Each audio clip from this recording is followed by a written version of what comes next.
Network network network যেন ওনার মাথায় বাড়ি দিয়েছে। এই যে চাল ডাল গম তেল সব কিছু পাচ্ছেন, সব তো নেটওয়ার্কের মাধ্যমে। আপনার আপনিও তো নেটওয়ার্কের মাধ্যমে এসছেন, বাবা মা নেট, তাহলে এত এইরকম টান দেওয়াকে নেটওয়ার্ক মনে যেন আপনার মাথায় বাড়ি দিয়েছে। ওইভাবে কোনো কাজকে অবহেলা করবেন না।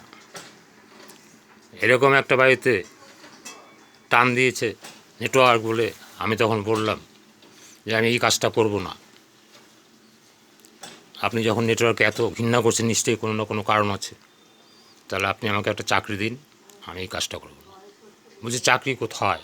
তাহলে এরকম টান মারলেন কেন আপনি? নেটওয়ার্ক মনে হয় যেন আপনার মাথায় বাড়ি দিয়েছে। লাস্টে আয়ত্তে এসছে, তারপর তাকে সেই কাজটা করানো হলো।